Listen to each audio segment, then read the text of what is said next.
Okay students, यहां पे आज हम देखेंगे डिस्पर्शन ऑफ लाइट। ये बड़ा ही कलरफुल और इंटरेस्टिंग टॉपिक है स्टूडेंट्स। तो स्टूडेंट्स, आपके घर में ट्यूबलाइट होगी, तो ट्यूबलाइट से कौन से कलर की लाइट मिलती है? जनरली व्हाइट लाइट निकलती है स्टूडेंट्स। सन से भी हमें लाइट मिलती है स्टूडेंट्स, मिलती है ना, उससे भी व्हाइट कलर की लाइट ही मिलती है। लेकिन students, you will be surprised अगर मैं आपको ये बताऊं कि ये जो लाइट आपको व्हाइट दिख रही है, एक्चुअली में this is composed of 7 different colours. ये जो लाइट आपको व्हाइट दिखती है वो एक्चुअली इन 7 कलर्स के कॉम्बिनेशन से बनती है स्टूडेंट्स। कंफ्यूज्ड? स्टूडेंट देखो, कहने का मतलब ये है कि आपको ये जो 7 कलर्स यहां पे दिख रहे हैं, अगर इन 7 कलर्स की लाइट को आप मिक्स करोगे, इन 7 कलर्स की लाइट को अगर आप मिक्स करोगे तो एक्चुअली में आपको व्हाइट लाइट दिखाई देगी। या फिर आपको मैं अलग तरीके से समझाऊं, इस ट्यूबलाइट से जो आपको व्हाइट लाइट निकलती हुई दिख रही है, तो एक्चुअली में हो यहां पे ये रहा है, इस ट्यूबलाइट से ये 7 कलर की लाइट निकल रही है। इस ट्यूबलाइट से 7 कलर की लाइट निकल रही है, साथ साथ। तो आपको जो दिखाई दे रहा है वो इन 7 कलर का मिक्सचर दिखाई दे रहा है, और इसीलिए आपको क्या दिखाई दे रहा है? व्हाइट। ये 7 कलर जब साथ में होते हैं तो इनका मिक्सचर व्हाइट दिखाई देता है। वैसे सन के साथ भी हो रहा है, सन से भी हम तक अर्थ पे ये 7 कलर्स की सारी लाइट आती हैं, और हमें जो दिखाई देता है उसका मिक्स्ड इफेक्ट दिखाई देता है, इसलिए हमें व्हाइट कलर दिखाई देता है students. I hope you understand this students. तो बड़ा इंटरेस्टिंग सा फैक्ट है स्टूडेंट्स। और किसने पता किया कि ये जो व्हाइट लाइट है वो इन 7 कलर से बनी होती है? किसने पता किया students? One and only the greatest scientist ever. कौन students? Newton. One and only Newton ने पहली बार ये बताया था कि ऐसा होता है स्टूडेंट्स। तो स्टूडेंट्स, इस इंपॉर्टेंट पॉइंट को लिखना बनता है। हम लिख सकते हैं कि white light is composed of 7 different colors, right students? ठीक है, अब हम देखेंगे कि ये 7 कलर्स कौन कौन से कलर्स हैं। तो स्टूडेंट्स, सबसे पहला कलर है वायलेट, फिर दूसरा है इंडिगो, फिर ब्लू, फिर ग्रीन, फिर येलो, फिर ऑरेंज, फिर रेड स्टूडेंट्स। ठीक है, और आपको इसी सीक्वेंस में इन कलर्स के नाम याद भी रखने होंगे स्टूडेंट्स। तो आप सोचो कैसे याद रहेगा? बहुत सिंपल है स्टूडेंट्स, आपको कुछ नहीं करना है। आप तो बस ये जो सारे कलर्स हैं उनका जो फर्स्ट लेटर है उनसे एक वर्ड बनता है, दैट इज विबग्योर। अगर आप इसको प्रोनाउंस करोगे तो that will be called VIBGYOR. आप इसको याद रखो, सब लोग यही करते हैं, मुझे भी यही याद है, विबग्योर। तो आप ये याद रखोगे तो आपको सीक्वेंस याद रहेगा कि ओके विबग्योर, तो V for violet, I for indigo, B for blue and so on students. सही है, इतना तो हो जाएगा आपसे, राइट? अब ये जो हमने यहां पे देखा है स्टूडेंट्स, इसको एक्सपेरिमेंट करके भी हम देख सकते हैं स्टूडेंट्स। बड़ा सिंपल सा एक्सपेरिमेंट है। क्या करना है? एक प्रिज्म लेना है स्टूडेंट्स, और यहां पे व्हाइट लाइट इंसिडेंट करनी है इसके ऊपर। ठीक है स्टूडेंट्स, अब आपके दिमाग में चलना चाहिए कि ये जो व्हाइट लाइट आ रही है तो यहां पे क्या हो रहा है स्टूडेंट्स? क्या हो रहा है यहां पे? बताया मुझे। यहां पे एक्चुअली में 7 कलर्स आ रहे हैं एक के ऊपर एक, और क्योंकि वो एक के ऊपर एक आ रहे हैं तो मुझे उनका कॉम्बिनेशन दिखाई दे रहा है, and that's why it is white. ये चीज आपके दिमाग में चलनी चाहिए स्टूडेंट्स।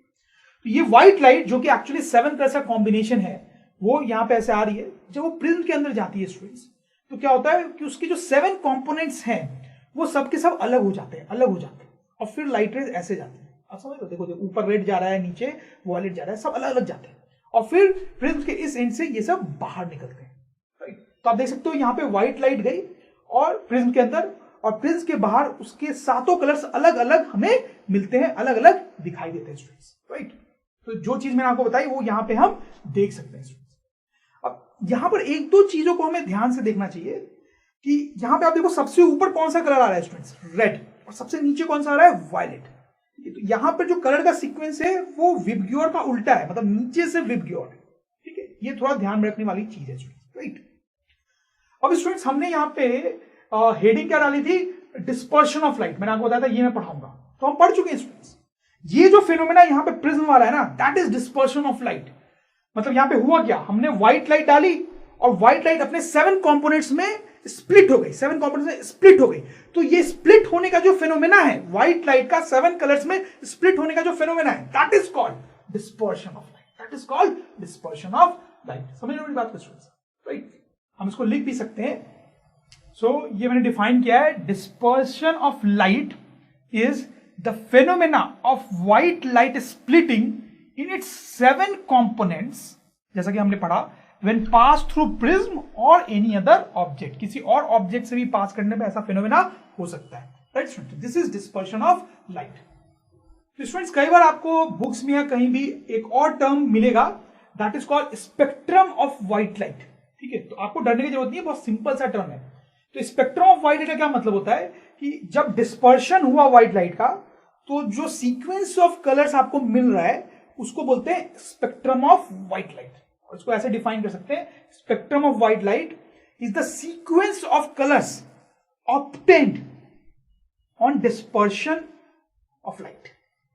ठीक है स्टूडेंट्स, तो स्टूडेंट्स अब ये जो प्रिज्म है इस पे फोकस करते हैं और बाकी सारी चीजों को हटाते हैं। ठीक है, let us bring this to centre. Okay student, अब यहां पर एक और छोटी सी डिटेल आप देख सकते हो स्टूडेंट्स कि सातों कलर्स बाहर आ रहे हैं। ठीक है, तो सबसे ऊपर रेड कलर है, ठीक है, और सबसे नीचे कौन सा कलर है, वायलेट है स्टूडेंट। ठीक है, तो पहले जो व्हाइट लाइट आ रही है वो देखो आप इस रास्ते पे ऊपर जा रही थी, इस रास्ते पे ऊपर जा रही थी। ठीक है, जो डॉटेड लाइन मैंने बनाई है उसके ऊपर जा रही है। लेकिन अब ये जो 7 कलर्स निकल रहे हैं वो इधर की तरफ निकल रहे हैं। तो सबसे कम कौन सी लाइट बेंड हुई है और सबसे ज्यादा कौन सी लाइट बेंड हुई है, बताएं। से आपको समझ में आ रहा होगा स्टूडेंट्स कि रेड जो है उसकी बेंडिंग सबसे कम हुई है, मिनिमम बेंडिंग, उसके लिए टेक्निकल टर्म है डेविएशन, मिनिमम डेविएशन। और ये जो वायलेट है उसकी सबसे ज्यादा बेंडिंग हुई है, मैक्सिमम डेविएशन।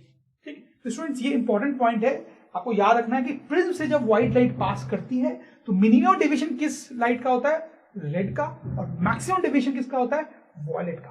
और ऐसा आपको ध्यान रखना है कि सारे कलर्स का डेविएशन जो है वो अलग अलग अमाउंट से हो रहा है, सबसे कम रेड का, सबसे ज्यादा वायलेट का। राइट स्टूडेंट्स, ये भी इंपॉर्टेंट पॉइंट है, हम लिख भी सकते हैं कि when dispersion happens through prism all the colours are deviated by different amount.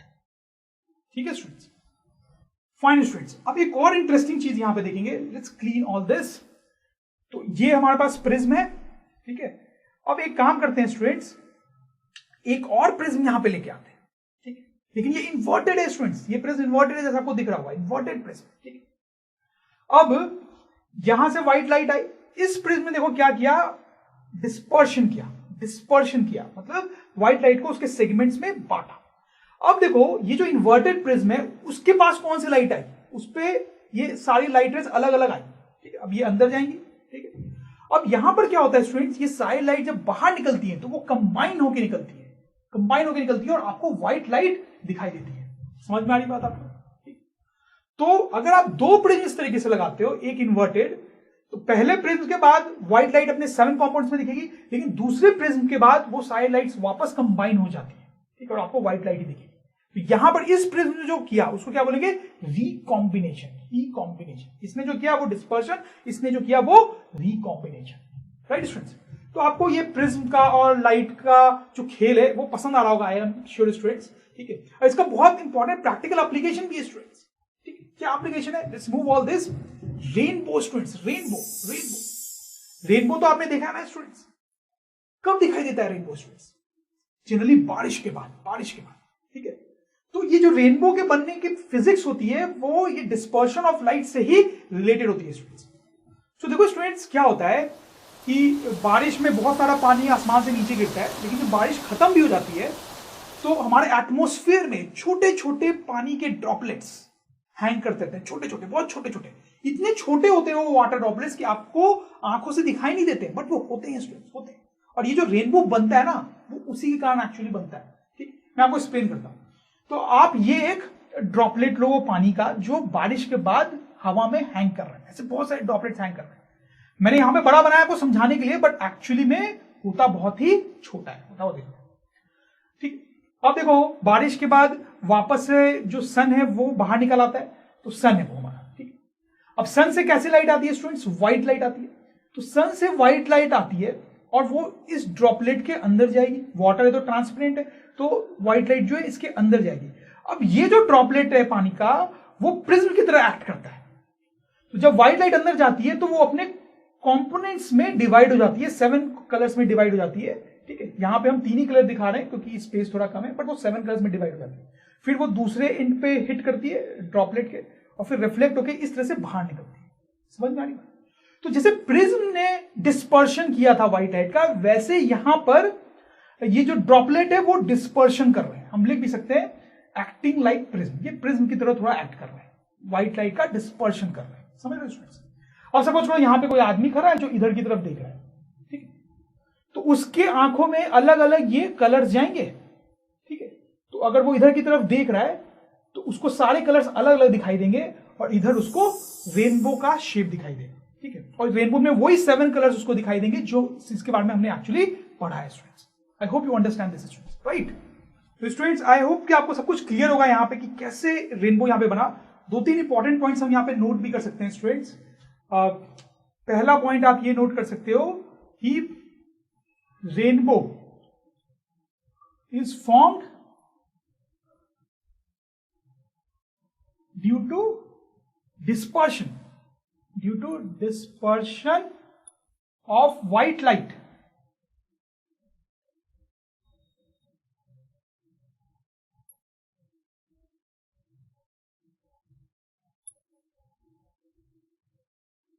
By rainwater droplets, right students?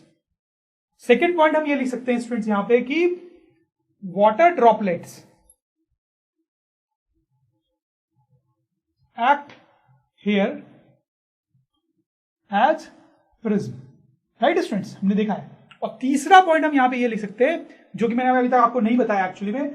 आप देखो कि रेनबो जो है मैंने बताया आपको इस साइड बना था और सन क्या था, उस साइड था। आदमी यहां से देख रहा था ना, और रेनबो इधर बना और सन उस साइड है। तो रेनबो जो है सन के अपोजिट साइड बन रहा है, सन के अपोजिट साइड बन रहा है। तो rainbow is formed on opposite side of sun, right students? तो स्टूडेंट्स अगर ड्रोन स्टडी की ये वीडियोस आपको अच्छे लग रहे हैं तो आप प्लीज इनको लाइक करें, सब्सक्राइब करें, कमेंट्स लिखें स्टूडेंट्स, अपने थॉट्स बताएं, हमारे साथ शेयर करें कि आप और क्या चाहते हैं। और इतना ही नहीं स्टूडेंट्स, सबसे इंपॉर्टेंट नीचे शेयर बटन पे क्लिक करें और अपने दोस्तों के साथ इन वीडियोस को व्हाट्सएप और फेसबुक पे शेयर करें स्टूडेंट्स, ताकि वो भी इन वीडियोस का फायदा उठा सकें स्टूडेंट्स, राइट।